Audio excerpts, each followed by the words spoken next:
Bonsoir à tous. Voilà du boulot sur la planche. Oui, il y a du boulot sur la planche, ça c'est certain.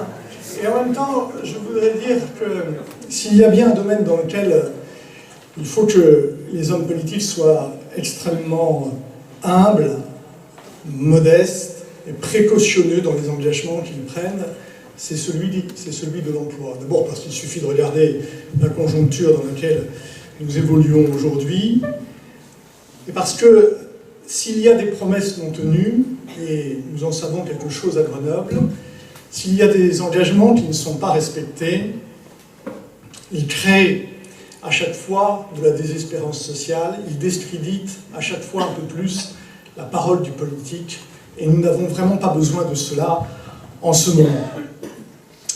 D'ailleurs, ce n'est pas à la puissance publique de créer de l'emploi directement. Ça a un nom, c'est le socialisme. Et nous savons que cela ne marche pas. La collectivité, la puissance publique, son rôle, au fond, c'est de créer les conditions favorables pour que les acteurs économiques puissent s'épanouir, pour que eux, effectivement, puissent créer de l'activité, de la richesse, et donc de l'emploi. N'oublions jamais que ce que la collectivité fait, elle le finance par l'impôt.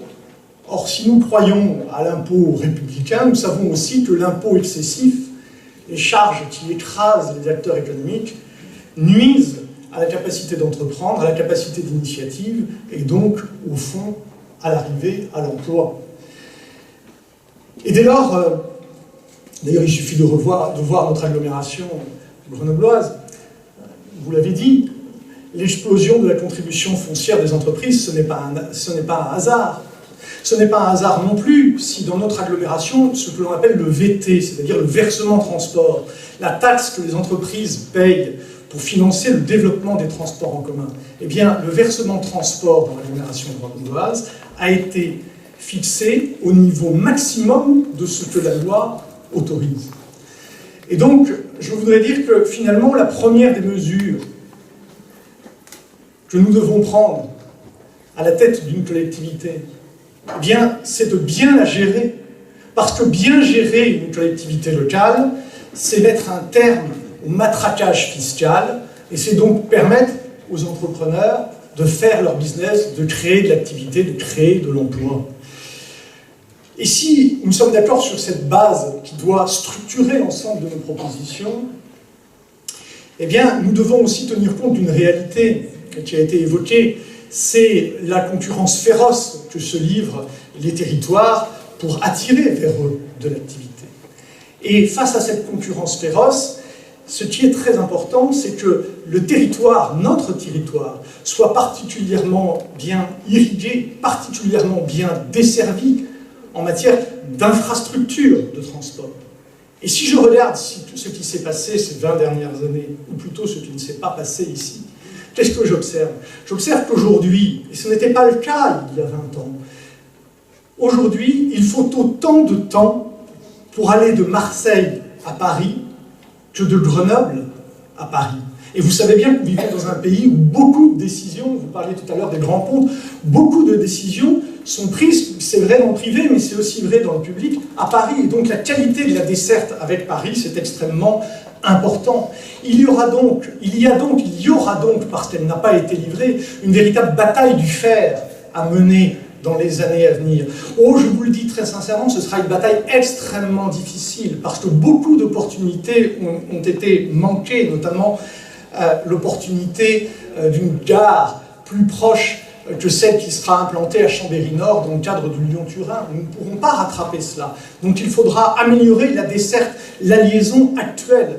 Et cela coûte beaucoup d'argent. Il faudra donc une équipe extrêmement déterminée, extrêmement soudée, extrêmement combative pour obtenir les financements que la municipalité actuelle n'a pas obtenus. Mais au-delà de la liaison ferroviaire, il y a aussi la question autoroutière. Alors certains, comme les Verts, en font un dogme. Et par principe, ils ont décidé que les autoroutes, ce n'était pas bien, ce n'était pas bon, et donc ils s'opposent systématiquement depuis de très nombreuses années à l'achèvement de l'A51. Nous, si nous sommes pour l'achèvement de l'A51, ce n'est pas par dogme, ce n'est pas par idéologie, c'est de manière très pragmatique. C'est tout simplement parce que relier, ouvrir notre territoire, améliorer la desserte sur l'ensemble de la région Provence-Alpes-Côte d'Azur, nous savons que c'est bon pour notre territoire. Nous savons aussi, de manière tout à fait concrète, que l'achèvement de la 51, c'est permettre aux chercheurs du CEA de Grenoble de mieux travailler, de mieux collaborer avec les chercheurs du CEA de Cadarache. Et que Cadarache, c'est un pôle de développement qui va être considérable dans les années, dans les décennies à venir. Mais dans cette compétition entre les territoires, il faut aussi que nous nous appuyions sur nos atouts, sur nos forces, sur notre identité. Et je pense notamment, parce qu'effectivement, Colin a raison, il y a la recherche, mais il n'y a pas que la recherche. Et dans l'identité grenobloise, il y a l'identité alpine. Et quand j'entends M. Alain Pilot dire, pardon, je vais le citer tel quel, Grenoble, capitale des Alpes, j'ai toujours pensé que c'était une connerie, dit-il. Bien, au-delà de la vulgarité de l'expression, ne croyez pas que ce soit sans conséquence. Je vais vous en donner quelques-uns. L'Institut de la montagne, il n'est pas implanté sur le campus de Grenoble-Saint-Martin-d'Hères. Il est au Bourget-du-Lac. Le Festival international des métiers de la montagne, qui est programmé pour novembre 2014, ce n'est pas à Grenoble qu'il va avoir lieu, c'est à Chambéry. Les assises nationales de l'aménagement et de l'économie de montagne, qui vont avoir lieu la semaine prochaine, je ne sais pas si vous en avez entendu parler, elles vont avoir lieu la semaine prochaine, ces assises nationales, mais ce ne sera pas à Grenoble, ce sera à Chambéry. Et donc, je veux dire, et c'est au fond la troisième piste que je veux verser au débat, c'est qu'il y a un label à reconquérir. Il y a une mission montagne à mettre en œuvre, à déployer au niveau de la métropole, mais aussi avec les massifs.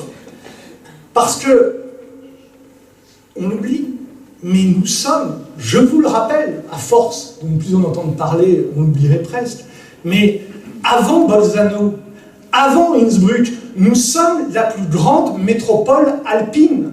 C'est un label, c'est une marque qu'il faut mettre en avant, qui est en capacité d'attirer du business, des salons, des congrès, de l'activité. Mais j'ai parlé de métropole, justement. Et je crois qu'il faut travailler sur la question de l'organisation administrative. La métro, il y a quelques mois, a accueilli en son sein la sympathique commune de Miribel-Lanchâtre, 436 habitants, et en particulier de très jolies maisons en toit de chaume. Très bien, très bien. Le 1er janvier 2014, la métro va à nouveau s'élargir. Elle va accueillir les communes sympathiques de Proveysieux, de Quay-en-Chartreuse, de Sarcenat, de Mont-Saint-Martin. Et ce n'est pas un inconvénient. Mais est-ce que c'est cela, et moi je vous donne ma réponse, c'est non. Est-ce que c'est cela la grande métropole de demain? Certainement pas. Eh bien ma quatrième, je ne sais plus, peu importe, piste, c'est qu'il nous faut construire ensemble la grande métropole de demain, celle qui réalise, qui rassemble dans une seule entité administrative cet Y grenoblois, notamment son cœur de chauffe économique, c'est-à-dire qui va de Crolles à Centrale en passant par la presqu'île scientifique. Parce que sur cet arc, sur cet Y, il faut une harmonisation pour la fiscalité des entreprises. Effectivement. Il faut, pour régler la question des déplacements, non pas plusieurs, mais une seule autorité organisatrice de transport pour pouvoir enfin faire sauter les bouchons aux entrées de Grenoble. Et il faut enfin partager une même vision du développement urbain pour que Grenoble cesse de concentrer sur son territoire tout l'effort de construction nécessaire, mais qu'il soit mieux réparti sur cet Y grenoblois. Il faut aussi, et c'est notre 5e axe, que Grenoble devienne la vitrine commerciale de l'agglomération. Je voudrais dire que sur 100 emplois dans le commerce, 64 sont dans des commerces de moins de 300 mètres carrés. Et donc, il faut que notre Grenoble redevienne la vitrine commerciale de l'agglomération. Il faut donc qu'on y accède, évidemment. Il faut, au fond, que l'ensemble des politiques publiques se fixent cet objectif. Alors, c'est la sécurité, c'est les déplacements, c'est le stationnement, c'est aussi, Colin l'a évoqué, l'embellissement de la ville. Et enfin, je voudrais aborder un dernier point, j'en resterai là, mais j'y tiens particulièrement parce que, au fond, il souligne à quel point il est possible de conjuguer l'efficacité économique et l'adhésion à des valeurs.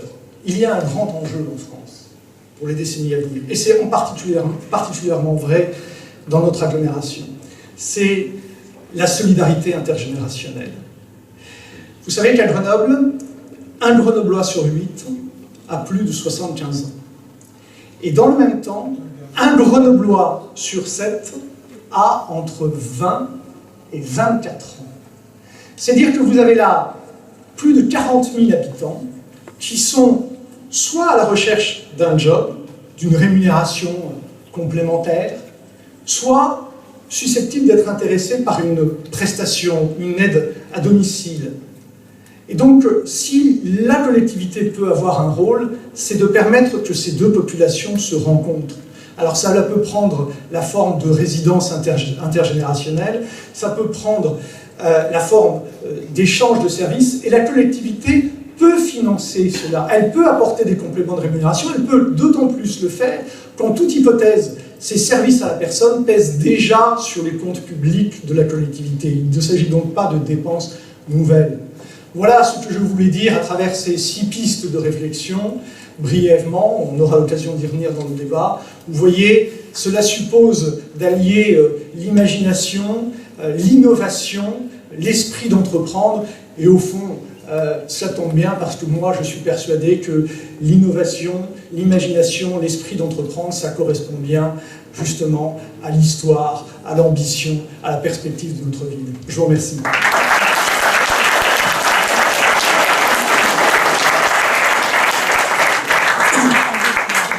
Bien, merci Mathieu.